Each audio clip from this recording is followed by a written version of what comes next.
Nous sommes désormais à la quatrième session que nous passons ensemble donc à examiner ce que dit la Bible sur la mission et sur l'évangélisation. Et dans cette quatrième session, en fait, nous allons peut-être avoir un regard un tout petit peu plus historique, regarder un tout petit peu les grandes phases de ce qu'ont été les avancées principaux du mouvement missionnaire dans le monde. Mais nous allons avant cela faire quelque chose qui, je pense, était dû depuis bien longtemps, que j'aurais dû faire depuis peut-être un peu plus tôt dans cette série d'enseignements, et je suis désolé si je ne le fais que maintenant. Je pensais tout d'abord établir vraiment les bases bibliques de ce qu'est la mission, donc une théologie biblique de la mission, et nous avons déjà passé 3 sessions là-dessus. Et donc cette fois-ci, dans notre session aujourd'hui, je vais aborder quelques définitions d'abord. Comme je vous disais, c'est quelque chose que j'aurais dû faire plus tôt et j'aimerais vous donner ces définitions, certaines venant moi-même, certaines d'autres venant de gens beaucoup plus capables que moi de définir ces termes. Et je souhaite que justement on en discute un tout petit peu, même si vous ne pouvez pas vraiment répondre. Nous allons en discuter, nous allons aborder certaines de ces définitions et vraiment essayer d'être clair dans les termes. Je suis complètement conscient que sur certains de ces termes, il y a discussion. Il y a peut-être différentes vues et certains d'entre vous qui regarderont cette vidéo auront peut-être d'autres définitions. Mais c'est pas grave, on peut s'accorder sur certaines choses et ne pas être d'accord sur d'autres tant que on arrive à défendre ça bibliquement. Et pour les autres qui n'ont aucune définition claire ou qui ne sont pas très clairs là-dessus, ça va permettre en fait de vraiment nous aider à comprendre de quoi on parle quand on parle de mission. Donc vous voyez là que la mission peut se définir en plusieurs termes, mais ou se décline, on va dire, en plusieurs choses. Plusieurs mots sont utilisés souvent dans le domaine de la mission.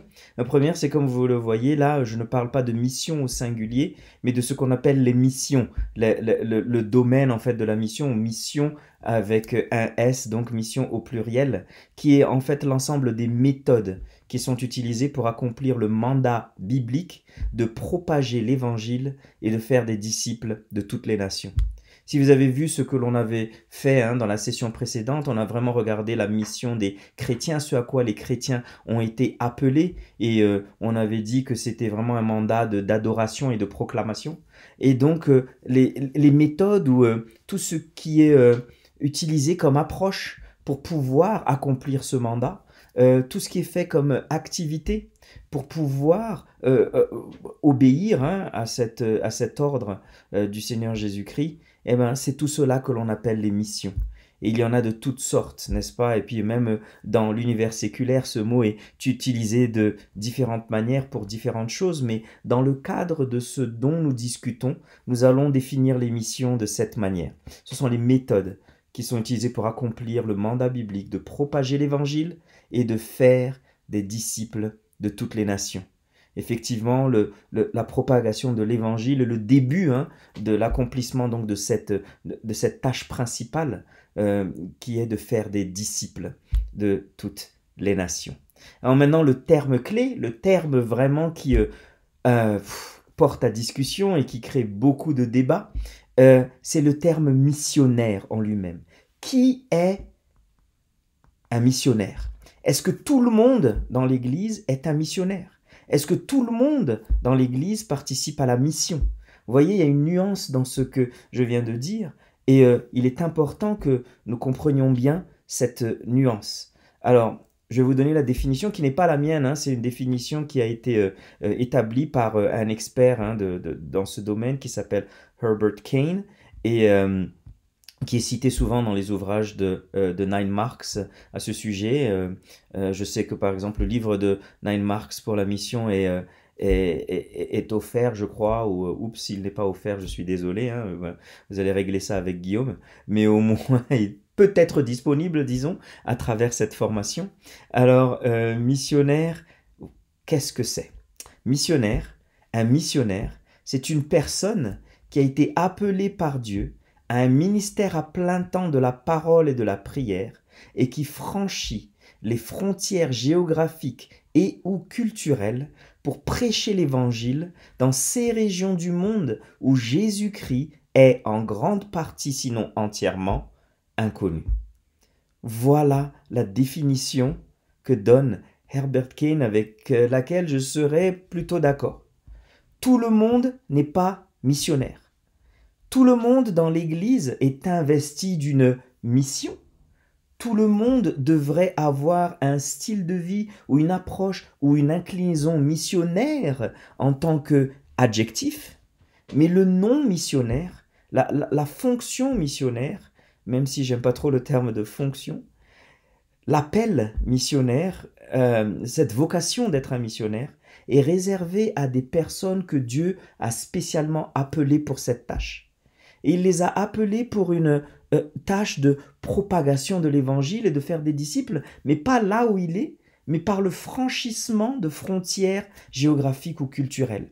Il se peut en effet que même dans un pays, quand ce pays est assez grand et qu'il y a plusieurs ethnies ou tribus au sein de cette ethnie, il se peut que une personne venant d'une certaine ethnicité dans une même nation puisse devenir un missionnaire pour une autre ethnicité dans cette même nation, pour une autre tribu dans cette même nation, par exemple.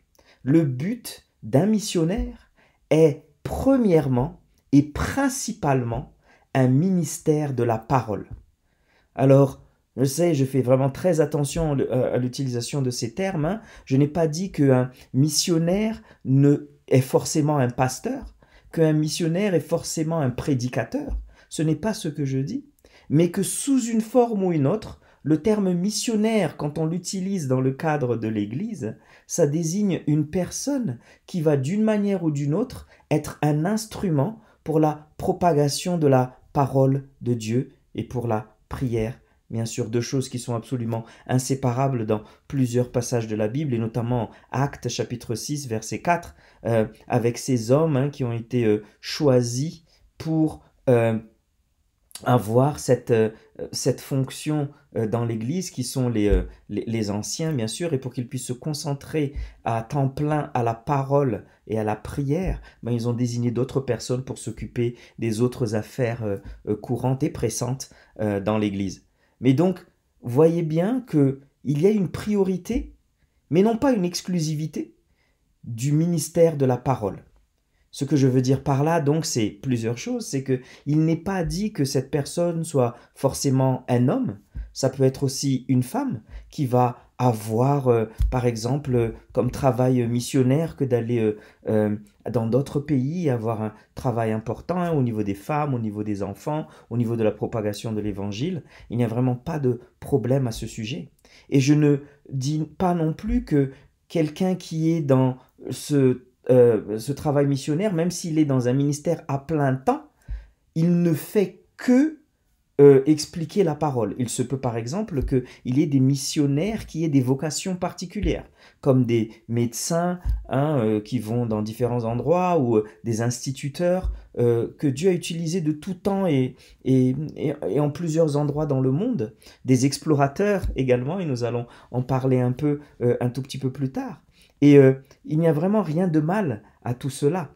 Mais si le ministère de la personne, si cette personne est envoyée à plein temps pour faire plein d'autres choses, pour faire toutes ces choses annexes qui n'ont pas directement attrait au ministère de la parole, s'ils se concentrent plus sur les autres tâches, ils peuvent être de très bons humanitaires, ils peuvent œuvrer de manière très positive et avoir un très bon témoignage, mais en tant que tels, ils ne sont pas vraiment des missionnaires dans le sens biblique du terme, dans le sens de gens qui sont mandatés pour emmener la parole de Dieu dans d'autres endroits, pour emmener la parole de Dieu au-delà des frontières géographiques, là où Christ, comme il est dit ici et comme on a vu longuement dans la session précédente, là où Christ n'a pas encore été prêché. Donc c'est dans des régions du monde où Jésus-Christ est grandement inconnu ou complètement inconnu.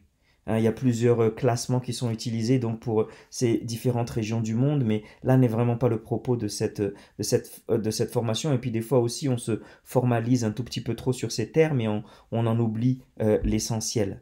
Et donc, vous voyez bien qu'il y a cet aspect donc de ministère de la parole et il y a cet aspect de franchissement de frontières géographiques ou culturelles. Ces deux éléments clés définissent en fait ce qu'est vraiment un missionnaire.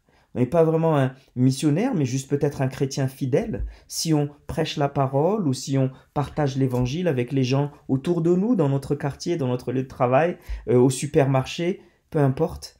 Euh, Nous ne sommes pas vraiment des missionnaires, mais nous avons une attitude missionnaire en tant qu'adjectif, bien sûr, chose que nous allons discuter ci-après, effectivement. Alors, je sais que ce point-ci va peut-être créer quelques discussions, où vous avez vos propres questions, vos interrogations, et bien sûr, ces discussions sont toujours saines et nécessaires, et il nous faut vraiment avoir une bonne compréhension, en fait, de ce que Dieu attend de nous à ce niveau-là.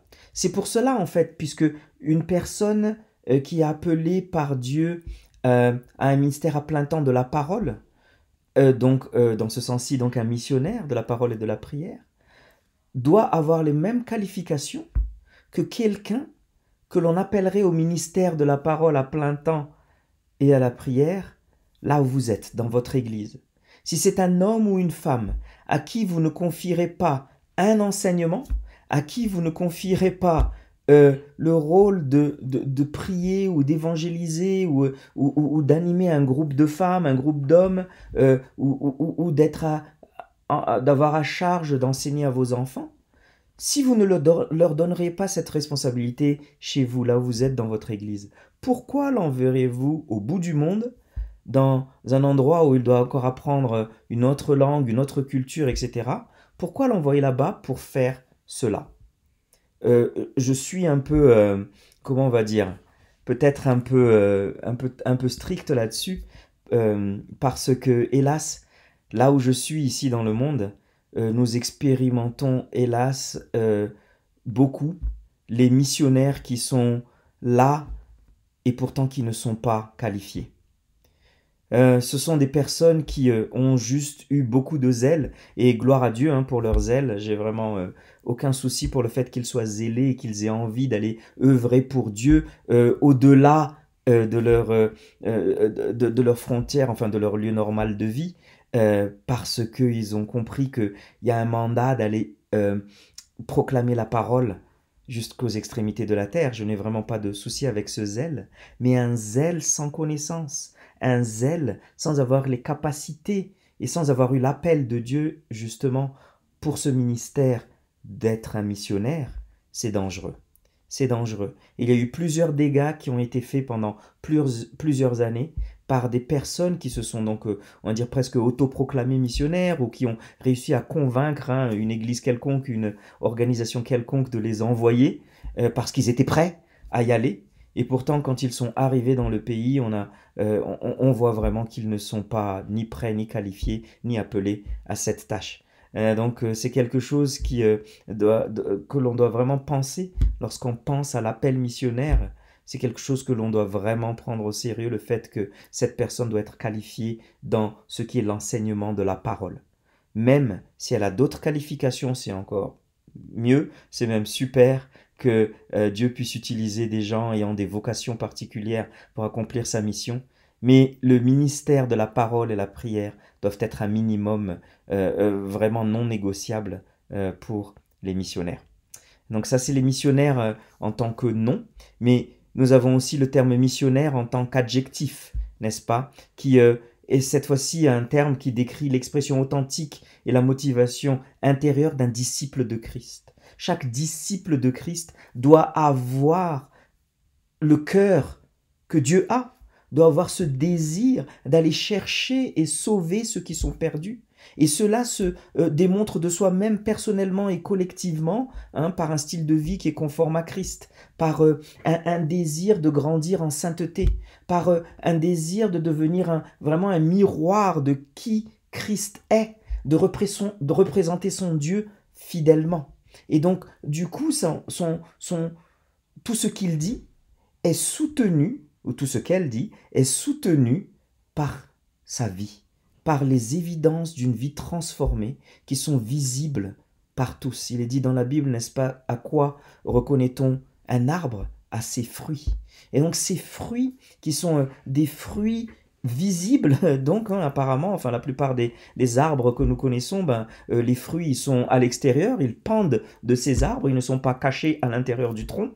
Euh, ces fruits sont les évidences que l'évangile qui est proclamé marche, qu'il donne une victoire sur le péché, qu'il donne une victoire sur tout ce qui est égoïsme, sur tout ce qui est concentration sur soi-même, sur tout ce qui est ambition personnelle, qu'il y a quelque chose de plus que cela, que la personne vit, que la personne a envie de vivre, a envie de faire dans sa vie. Alors, dans ce cas-là, les églises deviennent des assemblées de croyants prêts à aller vivre l'évangile, à aller là où ils doivent aller et à être des exemples vivants des effets de l'évangile dans la vie d'une personne.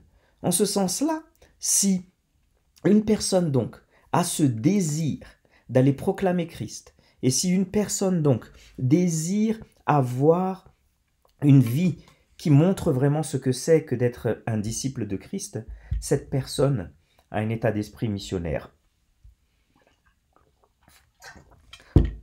Pardon. Être missionnaire, donc, décrit le choix intentionnel et délibéré de s'unir au dessein de Dieu. Nous avons déjà discuté le fait que Dieu lui-même a ce caractère missionnaire.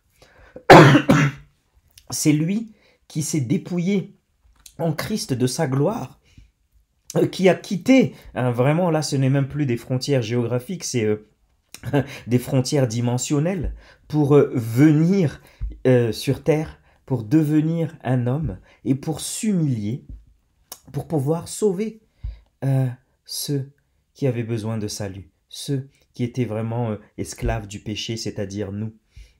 Alors cet état d'esprit, cette disposition de cœur, c'est ça que l'on appelle une disposition de cœur missionnaire. Et cela est demandé de tous les chrétiens.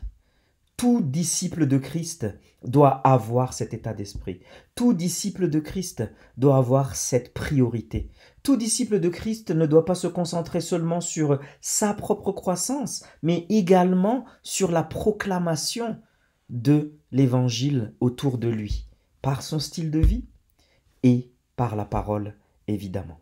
Donc j'espère que cela aide à clarifier un peu la différence entre ce qu'est un missionnaire, une personne qui est envoyée, mandatée par Dieu, au-delà de frontières géographiques ou culturelles, et un état d'esprit missionnaire, un cœur missionnaire, qui décrit donc, ou devrait décrire, chaque chrétien.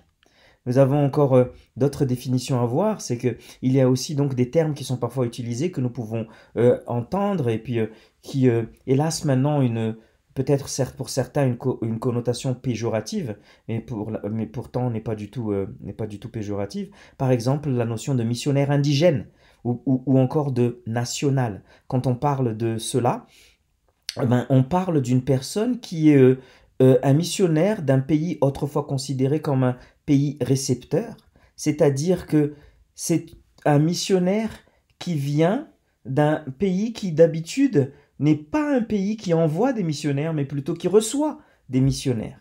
Mais c'était vraiment comment ça a été utilisé précédemment. Donc, mais de nos jours, cette définition évolue un tout petit peu, puisque ce terme tient maintenant à vraiment parler de missionnaires qui viennent peut-être de leur pays d'origine, qui sont envoyés dans leur pays d'origine pour prêcher l'évangile. J'en sais quelque chose puisque c'est mon cas. J'ai cette bénédiction vraiment de pouvoir être missionnaire ici dans mon pays, Madagascar. Je viens de Madagascar, j'ai grandi à Madagascar et je suis renvoyé en tant que missionnaire ici à Madagascar. En cela, peut-être que la définition que nous venons de voir, quand on a dit qu'il y a un franchissement de barrières culturelles et ou géographiques, il y en a certains d'entre vous qui peuvent se dire que je me contredis ici quand on parle de missionnaire national ou indigène, mais rappelez-vous, comme je vous disais, au sein d'un même pays, il peut y avoir plusieurs cultures, plusieurs ethnies, plusieurs tribus, plusieurs même dialectes, n'est-ce pas? Et un missionnaire qui revient dans son propre pays a peut-être l'avantage de la langue de manière générale, puisqu'il peut connaître une ou plusieurs des langues et dialectes de ce pays-là, mais il y a toujours des aspects culturels et il y a des endroits dans ce pays où il peut aller pour le ministère de la parole, où il doit vraiment s'adapter, apprendre et connaître également les us et coutumes des personnes dans ce coin-là de son propre pays. Donc, voilà, hein, vous pouvez considérer ça bien sûr de différentes manières, si je suis un missionnaire ou pas, mais je pense que le terme de missionnaire national ou missionnaire indigène ne me dérange vraiment pas du tout. Le terme indigène, pour certaines raisons que j'ignore, est devenu péjoratif, mais il n'y a vraiment aucune insulte ou aucun problème à utiliser bien sûr ce terme-là. On utilise aussi le terme de peuple.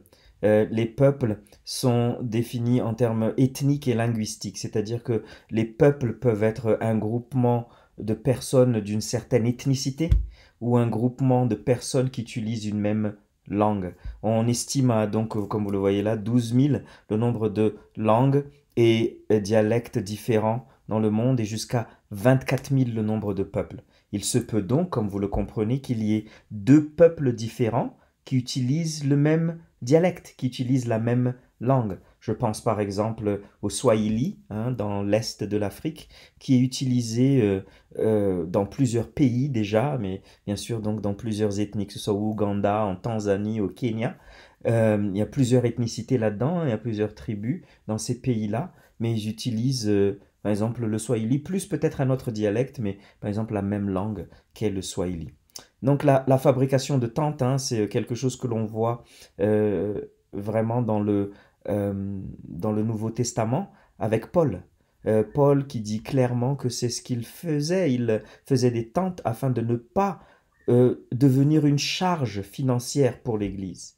La fabrication de tentes, en fait, est utilisée en deux sens. Un, c'est le sens d'être bivocationnel, d'être à la fois donc d'être dans le milieu du travail, avoir un travail hein, à temps partiel donc, et en même temps être un ministère de la parole ou être un missionnaire, un pasteur ou un évangéliste ou quelqu'un donc qui a une activité dans le ministère de la parole.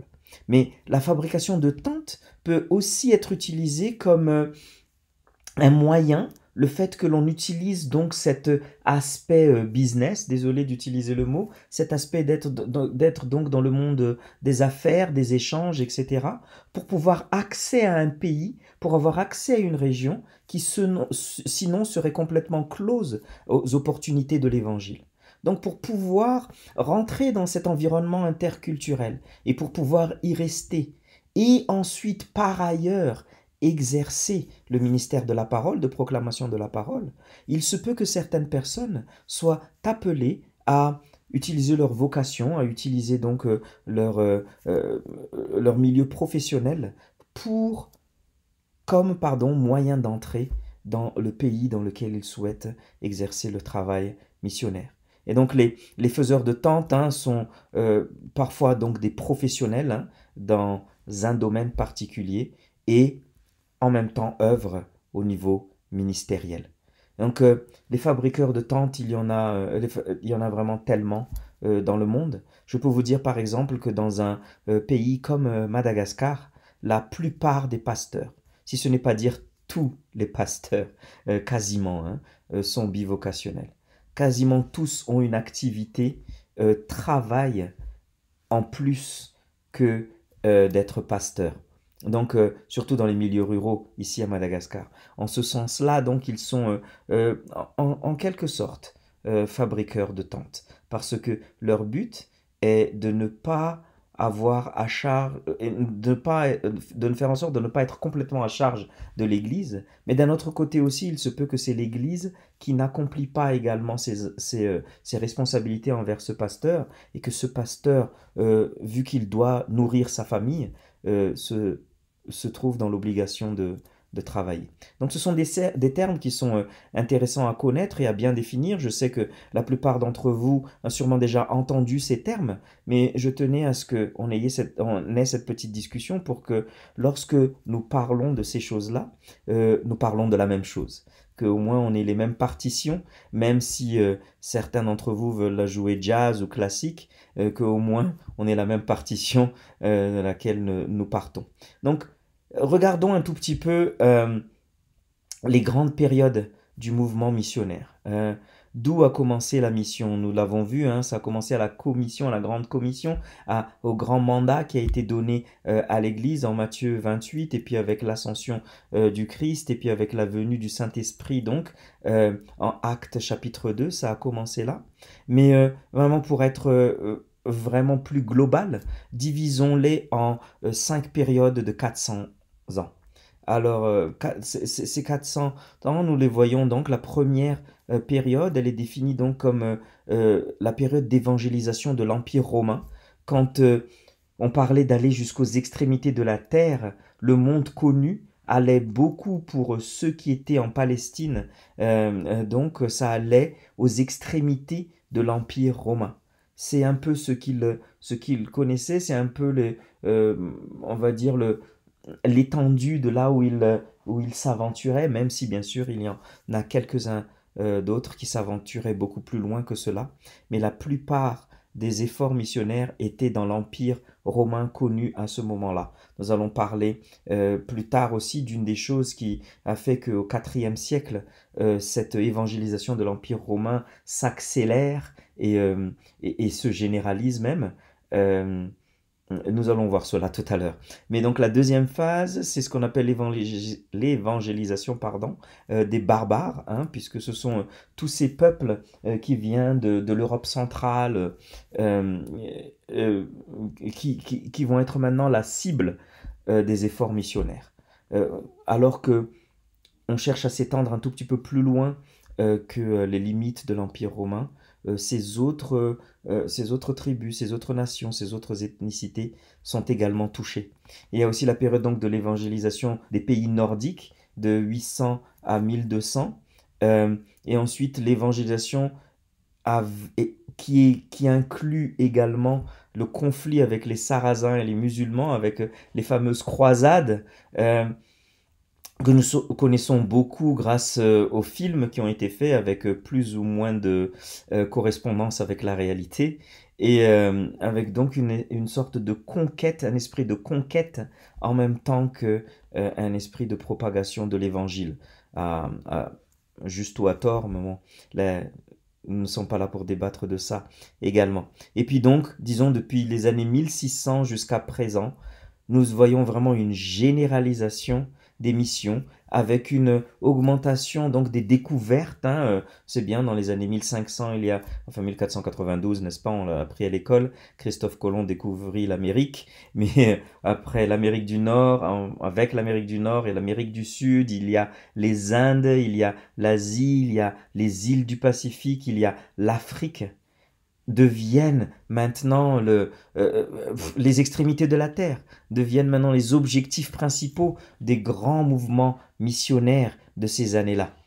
Par exemple, ici à Madagascar, c'est en 1823 que nous avons commencé à recevoir nos premiers missionnaires, suite à ce vent, en fait, hein, de désir d'évangélisation jusqu'aux extrémités de la Terre. Alors, vous voyez par cela que il y a eu des grandes phases et c'est allé progressivement, mais que gloire à Dieu que maintenant, grâce aux moyens de transport et grâce aux moyens technologiques qui sont incroyables, effectivement, les capacités d'évangélisation jusqu'aux extrémités de la terre sont même au-delà de ce que ceux qui étaient là avant nous auraient pu même penser. Ils n'auraient jamais pu vraiment même rêver des choses que nous pouvons faire actuellement. C'est incroyable. Tout ce que nous pouvons faire actuellement. Et en fait, ça me fait me poser la question, est-ce que nous sommes fidèles donc à l'appel qui nous a été donné compte tenu des moyens qui sont à notre disposition. Parlons des 3 premiers siècles. Durant les 3 premiers siècles, donc nous avons vu déjà le grand mandat missionnaire qui a été donné par Jésus-Christ, hein, aux alentours de l'an 33 après Jésus-Christ. Et donc nous voyons que pendant ce temps-là, pendant ce premier siècle, il y a comme un mélange de persécution de l'Église et de zèle personnel des chrétiens qui contribuent en fait à l'expansion du christianisme. ça a toujours été, hein, ce que l'on dit, que le sang de martyrs permet d'être le sol dans lequel l'Église grandit, n'est-ce pas? C'est comme un carburant qui vient alimenter les efforts missionnaires, mais à chaque fois que des efforts ont été faits pour essayer de supprimer, pour essayer de complètement éteindre la chrétienté, le résultat est absolument le contraire.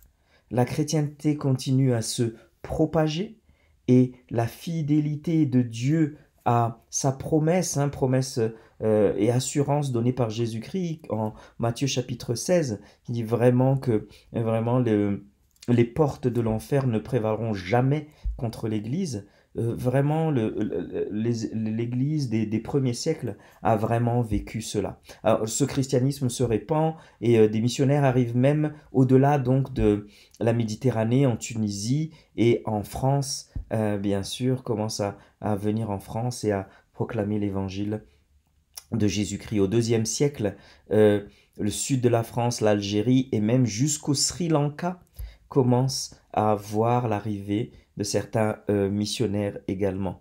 Dans une lettre aux Smyrniotes, il y a Ignace d'Antioche qui fait mention d'une église universelle pour vraiment déjà dès 110 après Jésus-Christ montrer le fait que le mouvement chrétien commence vraiment à aller partout dans le monde. Si bien qu'en 150 après Jésus-Christ, le christianisme a déjà atteint le Portugal et le Maroc.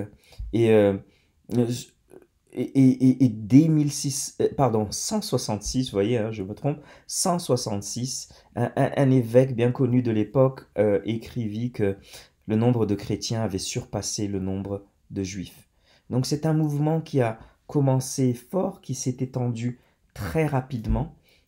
L'évangile se propageait et était alimenté par la persécution que subissaient les chrétiens également. Et cela en était de même et toujours hein, au IIIe siècle.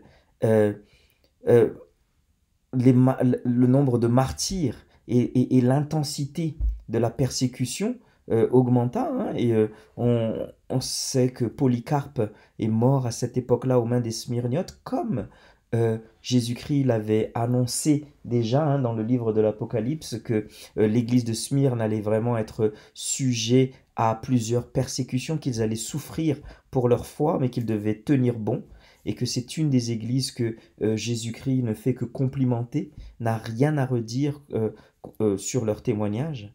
Et Irénée de Lyon, lui aussi qui est un des disciples, un des successeurs de Polycarpe, lui aussi a été persécuté. Et donc nous voyons que ces persécutions sont continues, ont continué pendant tous les premiers siècles, pendant les 3 premiers siècles en tout cas, il y a eu beaucoup de persécutions. Mais lorsqu'on arrive au début du IVe siècle, nous avons un facteur important qui a influencé le mouvement missionnaire. Au-delà donc que juste de la persécution de l'Église, dont nous avons déjà parlé hein, sous Domitien ou sous d'autres empereurs romains, il y en a eu il y en a eu tellement, mais principalement deux d'ailleurs, mais bon, bref. Euh, Après cela, dans les années donc 310, hein, comme vous le voyez là, il y a un empereur romain qui est arrivé qui s'appelle l'empereur Constantin. Alors, il y a plusieurs choses qui peuvent être dites sur Constantin, hein, et ce qui est vraiment problématique dans tout cela, dans tous les écrits historiques, c'est que il est vraiment parfois même difficile de discerner entre ce qui relève de la légende et ce qui relève d'une réalité, mais en tout cas, il est dit par plusieurs historiens que cet empereur Constantin a été engagé dans une bataille, la bataille du pont Milvius, hein, qui était une bataille vraiment décisive dans l'établissement d'un empire et l'expansion d'ailleurs d'un empire romain. Et lorsqu'il était en plein dans cette bataille du pont Milvius, il a eu apparemment une vision. Elle a eu une vision hein, d'un signe que vous voyez là, ici sur le slide, qui s'appelle le Chi-Rho, qui pour lui était les deux premières lettres hein, du mot Christ en grec. Donc, et il voyait ça comme un signe. Et il a pris ça comme un signe et il a fait mettre ça sur tous les boucliers, hein, sur tous les blasons, etc. de son armée. Et il a vraiment dit que si Dieu lui donnait la victoire, il allait établir vraiment le christianisme comme étant la religion d'État et comme étant vraiment la religion que tout le monde dans son royaume devra suivre. Et bon, il a eu la victoire, Dieu lui donna la victoire, et il a donc établi le fameux édit de Milan en 313, qui était un édit par lequel il a vraiment établi la chrétienté comme étant de manière institutionnelle la religion dans l'Empire romain. Alors après, hein, là encore une fois, entre ce qui est légende et ce qui est réel, et dépendant de l'historien, il y a plusieurs version de la manière par laquelle Constantin va venir établir, de gré ou de force, cette institutionnalisation du christianisme. Alors, certaines de ces méthodes ne sont pas forcément orthodoxes, ni catholiques, ni chrétiennes, ni protestantes pour ce faire, parce qu'il utilisait parfois vraiment la force pour arriver à ses fins. Mais en tout cas, la chrétienté était établie comme la religion institutionnelle dans le plus grand empire de l'Ouest à ce moment-là.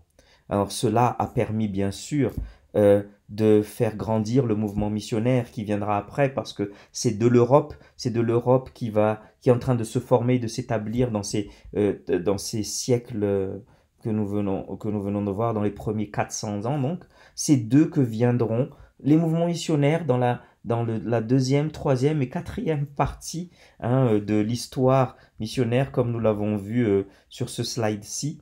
Tous ces mouvements d'évangélisation des barbares, des vikings, les croisades ou même l'expansion jusqu'aux extrémités de la terre a été vraiment poussé par l'Église au niveau de l'Europe.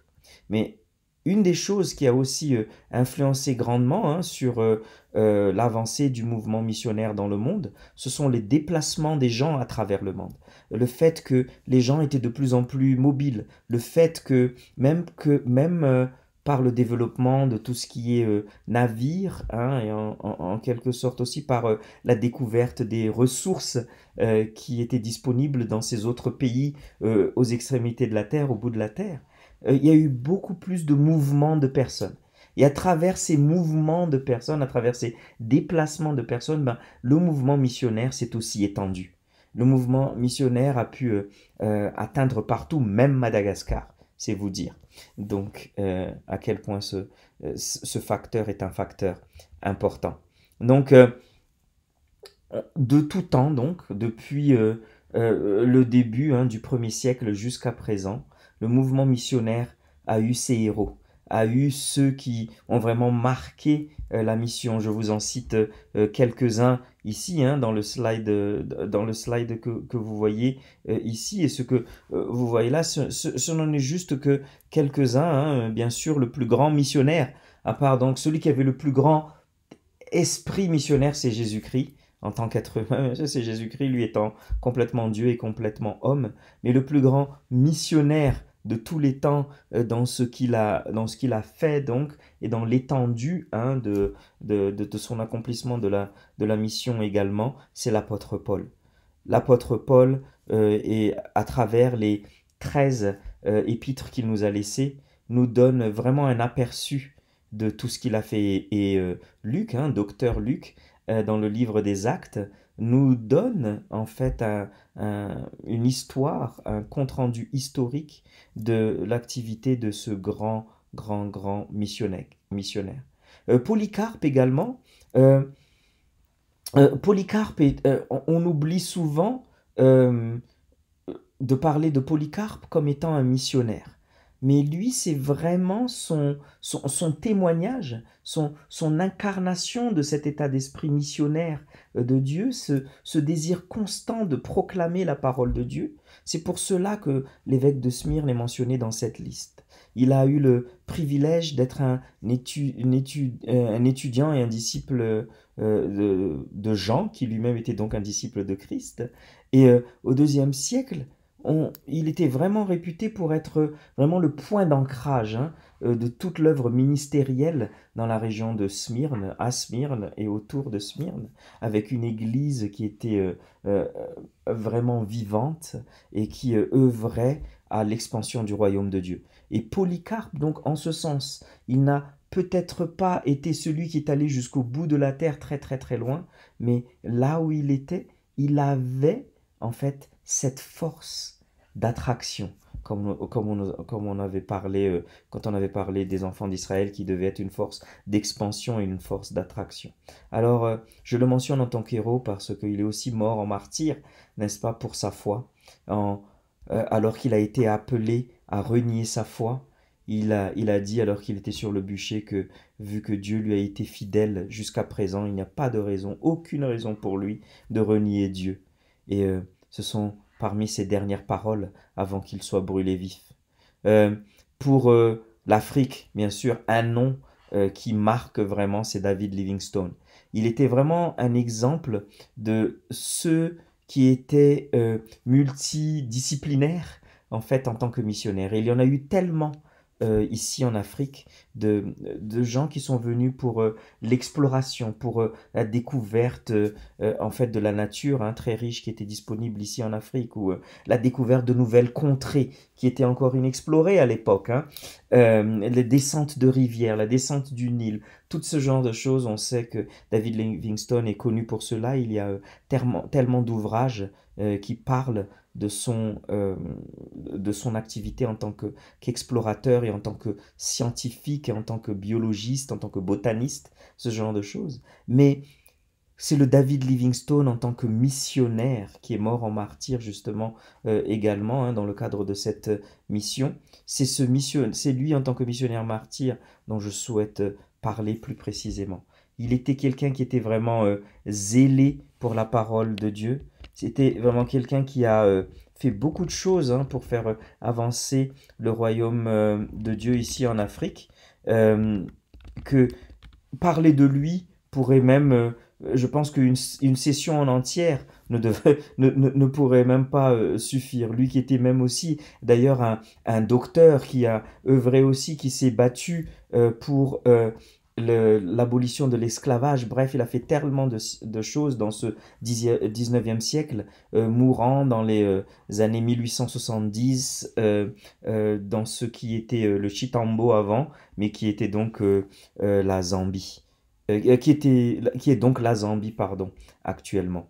Donc, lui, il a fait partie de la fameuse London Missionary Society, qui était donc la société, l'Alliance missionnaire de Londres, n'est-ce pas?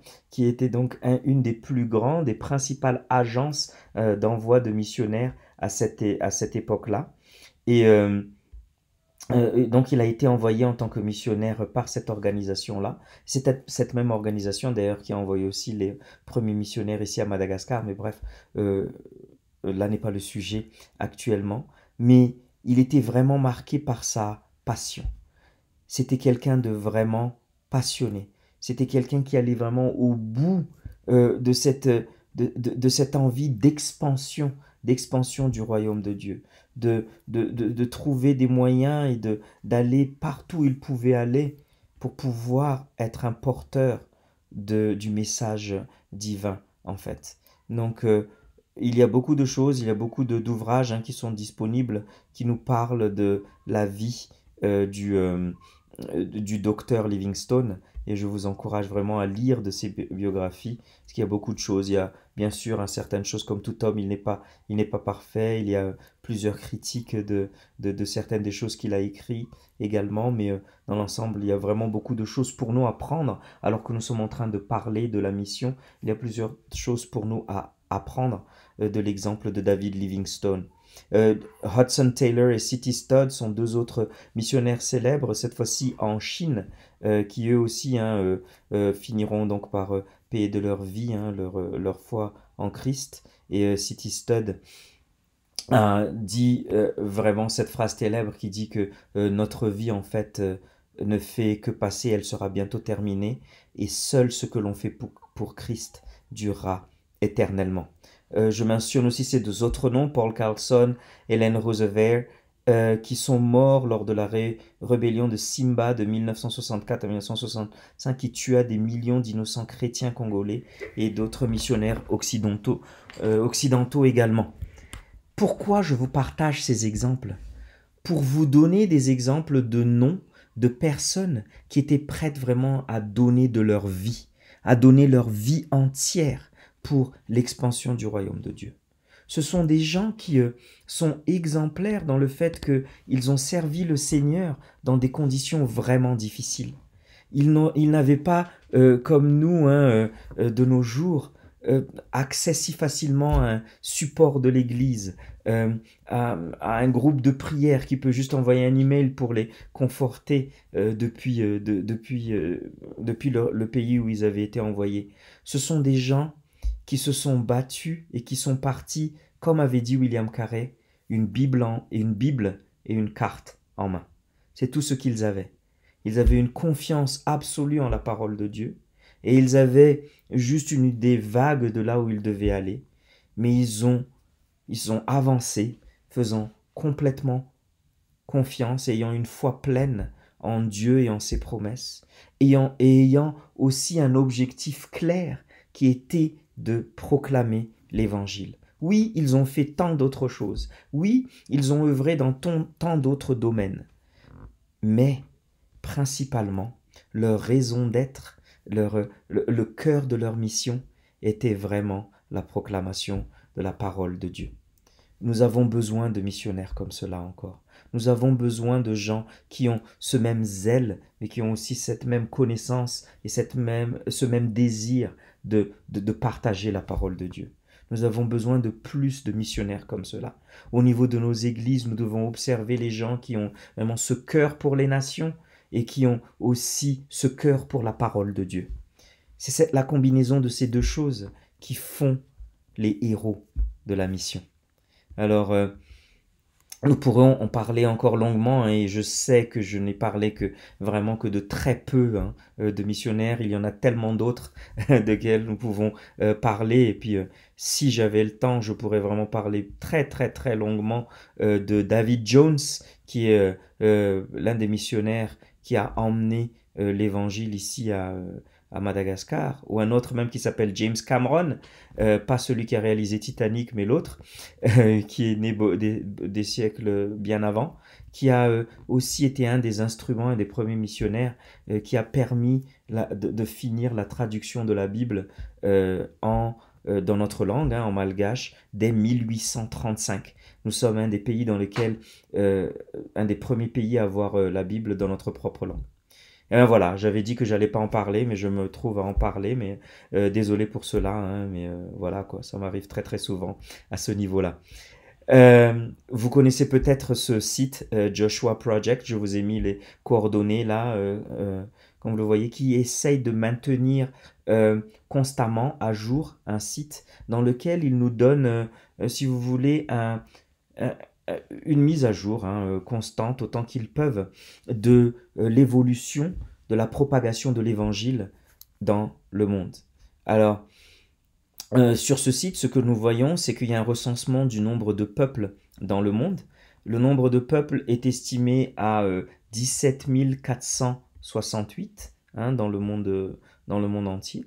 Et ce qui était estimé, c'est que parmi ces 17 468 peuples, seulement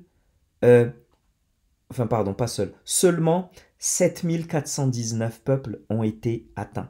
Nous avons encore donc 42,5% je sais même pas faire des maths, 42,5% des peuples ne sont pas encore atteints.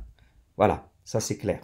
Donc 7419 peuples non atteints, ce qui représente 42,5% du nombre total de peuples. Si on transforme ce nombre de peuples en nombre de personnes estimées, sur ce recensement qui a été fait en 2018, je crois, en 2020, en juillet 2020, comme vous le voyez un tout petit peu sur le bas de la carte, que j'ai juste pris de ce site, mais vous pouvez aller sur ce site pour plus d'informations. Sur les presque 8 milliards, 7,8 milliards de la population mondiale, nous avons encore 3 milliards de personnes qui ne sont pas atteintes, presque la moitié hein, de la population. Il y a vraiment du travail à faire. Nous savons que il y a certains lieux de ce globe où certaines de ces populations, certains de ces peuples sont densément représentés et il y en a d'autres qui sont plus éparpillés. Mais nous savons que nous avons un devoir d'aller vers les régions où Christ n'a pas encore été proclamé.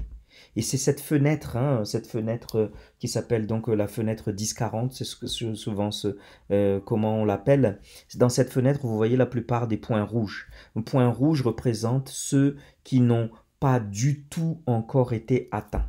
Les peuples qui n'ont pas encore du tout entendu l'évangile de Jésus-Christ. Quand ça va vers le orange et le jaune, c'est-à-dire que ça a été partiellement atteint. Quand ça va vers le vert, il y a peut-être déjà une présence chrétienne significative dans ces pays ou dans ces parties de ces pays, surtout si la couleur est vert foncé. Donc voilà comment marche cette carte. Vous serez peut-être même surpris de voir certains de vos pays, de voir par exemple même les États-Unis ou de voir la France ou de voir l'Europe où oui bien sûr c'est pas rouge mais c'est pas vert non plus. Donc il y a encore beaucoup de choses à faire à ce niveau-là. Il y a beaucoup de choses à faire pour aller prononcer l'évangile dans ces endroits où Christ n'a pas encore été annoncé. Et la raison pour laquelle je partage cette carte avec vous, la raison pour laquelle nous parlons de tout cela, la raison pour laquelle nous avons même peut-être cette session de formation, c'est pour vous donner un zèle pour la mission. C'est pour vous donner un zèle pour la mission. Je vais le marteler, je vais le répéter souvent. Mais encore une fois, par rapport à la mission, tous les chrétiens doivent y participer. Tous les chrétiens ne sont pas missionnaires, mais tous les chrétiens doivent être engagés dans la mission. Que ce soit par l'envoi, que ce soit par y aller soi-même, que ce soit par le soutien par la prière, que ce soit le soutien financier, quel que ce soit, nous avons tous un rôle à jouer dans la mission que Dieu nous a laissée jusqu'au retour de notre roi Jésus-Christ. Nous avons tous un rôle à jouer. Alors, il y a vraiment urgence. Il y a vraiment urgence. Et encore une fois, cette urgence ne veut pas dire, allez, waouh, on va courir dans tous les sens et on va aller jusqu'au bout de la terre, être prêt à donner notre vie, etc. Je me souviens de ces paroles très sages de Paul Washer, hein, que la plupart de vous devraient connaître, lorsque il y a un jeune étudiant qui est venu le voir et qui lui a dit Paul, mon frère, je suis prêt à donner ma vie pour les Péruviens. Je suis prêt à aller au Pérou et à donner ma vie pour les Péruviens. Ce à quoi Paul Washer répondit mais mon pauvre, les Péruviens n'ont pas besoin de ta vie. C'était peut-être brutal comme parole, mais c'est vraiment très sage. Et ce à quoi il voulait en venir, c'est le fait que si cette personne avait juste ce zèle, mais n'était pas capable d'apporter le message dont les Péruviens avaient vraiment besoin, alors tout ce zèle était vraiment pas nécessaire. Il n'allait servir à rien au Pérou ou enfin n'importe où d'autre de toute façon. Alors, l'urgence signifie la primauté, que ce soit une priorité pour chaque chrétien, pour chaque église, mais pas un comportement frénétique. C'est pas parce qu'il y a urgence que nous devons tous aller, paf, sauter dans les premiers avions disponibles et aller partout et puis voir plus tard comment faire. Non, pas du tout. Mais il faut au contraire d'ailleurs avoir une approche réfléchie, une approche sage, une approche qui est basée sur la prière, et une approche qui est basée sur les exemples bibliques de ce qu'est l'urgence missionnaire. Nous soumettons donc cette urgence à ce que dit la parole et à la direction du Saint-Esprit. Le Saint-Esprit nous guidera dans ce que nous devons faire, dans non seulement là où nous devons aller, mais comment y aller et qui y envoyer. Et nous devons constamment nous vraiment dépendre du Saint-Esprit dans nos décisions au niveau de la mission. Mais il y a urgence. Il y a urgence. Il y a urgence tout d'abord par rapport à notre responsabilité vis-à-vis de Dieu. Dieu a mis la mission comme faisant pleinement partie de son dessein. Et Dieu a dit de faire des disciples de toutes les nations. Donc dans ses commandements, dans ses paroles, il est clair que la mission est une priorité pour lui. Si la mission est une priorité pour Dieu, pourquoi est-ce qu'elle ne serait pas une priorité pour nous, qui sommes ses enfants, qui avons été rachetés, qui avons été appelés pour faire de bonnes œuvres, pour produire des fruits pour lui. La mission doit donc être au centre de nos préoccupations. Il y a vraiment urgence. Nous ne savons pas, aucun d'entre nous ne sait quand est-ce que Christ reviendra. Mais nous savons qu'il reviendra brusquement, qu'il reviendra au moment où on ne s'y attendra pas. Il faut donc que on s'attache à cette action missionnaire. Comme vous le voyez, c'est le dernier point. Il est urgent pour l'homme également d'entendre l'évangile parce que sa vie est courte et d'une durée indéterminée, incertaine, et après cela vient le jugement, comme nous dit Hébreux chapitre 9, verset 27. L'éternité est proche, et cette éternité peut être une éternité en enfer ou une éternité en présence de Dieu au ciel.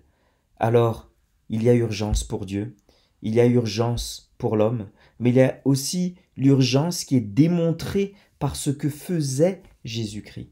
Jésus-Christ, dès son jeune âge, alors qu'il était encore qu'un enfant, vous vous souvenez bien de cette scène où il est oublié par ses parents à Jérusalem et qu'il le retrouve assis au temple. Et quand il lui demande pourquoi il n'était pas rentré à la maison à temps ou rentré avec eux, il a dit « Ne saviez-vous pas qu'il faut que je m'occupe des affaires de mon Père ». Vous voyez là vraiment déjà Jésus exprimer ce désir de glorifier Dieu dans ce qu'il fait, de prioriser ce que Dieu priorise. Et nous voyons cela par la suite, lorsqu'il commence son ministère en Luc chapitre 4, nous le voyons qu'il va de contrée en contrée, il va de village en village. Même si il a du succès dans certains villages, il ne va pas rester dans ce village, il va continuer vers le village suivant, car il veut vraiment accomplir la volonté de son Père. Il veut vraiment finir sa mission. Alors, Jésus est vraiment quelqu'un qui montre dans son incarnation cette urgence, la primauté dans son cœur et dans sa détermination, la primauté qu'il donnait à la proclamation de l'Évangile. Regardez aussi certaines choses qu'il dit, comme par exemple en Jean 9, ou en Luc 22, comme vous voyez là, ces expressions, quand il dit « la nuit vient où personne ne peut travailler », c'est vraiment de dire « faisons ce que nous avons à faire tant qu'il est jour, tant que nous pouvons le faire ». Parce que quand toutes choses cesseront, nous ne pourrons plus faire cela. Et il sera vraiment trop tard pour ces âmes qui ont ignoré le Seigneur. Il y a un désir, il y a vraiment en Jésus cette envie forte qui le pousse donc à proclamer l'Évangile. Nous avons vraiment besoin d'avoir cette même urgence intérieure. Et même jusqu'à la dernière semaine de sa vie, quand la dernière semaine de sa vie avant donc sa mort sur la croix n'advienne, on voit en Luc chapitre 9 verset 51 qu'il était résolu, qu'il était déterminé à se rendre à Jérusalem, même s'il savait le coût que ça allait lui coûter, qu'il allait payer de sa vie. Il n'avait aucune hésitation, il ne flancha pas, mais il alla d'un pas décidé vers Jérusalem. Ce genre de détermination, ce genre de résolution, ce genre d'engagement, ce genre de désir, ce genre d'envie est ce que nous devons imiter de notre Seigneur Jésus-Christ. Et même Paul lui-même est quelqu'un qui a exprimé de plusieurs manières et à plusieurs endroits vraiment son souci en voyant l'Église s'endormir dans une certaine léthargie spirituelle. Et il était celui qui appelait constamment en disant « Aujourd'hui, maintenant est le jour du salut ». Il appelait les gens à œuvrer vite car les occasions disparaissent progressivement et parce que l'heure est grave, disons.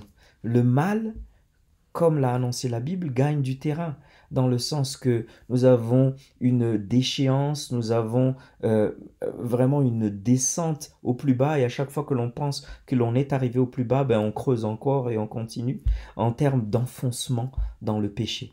Alors en raison de toutes ces raisons-là, parce que nous savons que le jour est mauvais, hein, le jour actuellement que nous vivons sont remplis de malice, nous devons avoir assez d'amour, assez de compassion et assez de révérence envers Dieu, à ce Dieu de vouloir imiter ce Dieu missionnaire et d'aller et de proclamer la parole de Dieu à ceux qui ont besoin de l'entendre. Alors, ce que nous ont appris les missionnaires d'antan, ce que nous apprennent et ce à quoi nous alertent les besoins actuels, hein, que nous voyons sur cette carte, c'est qu'il y a vraiment urgence. Nous devons faire quelque chose. Et l'Église doit vraiment se mobiliser pour la mission, pour la gloire de Dieu. Aussi donc, je vous invite à réfléchir à cela, à prier par rapport à ce que nous avons vu, mais vous, moi, nous avons tous un rôle à jouer pour la mission. Nous devons tous avoir cette priorité, car c'est une priorité pour Dieu, qu'il a même démontré lors de la venue de son Fils.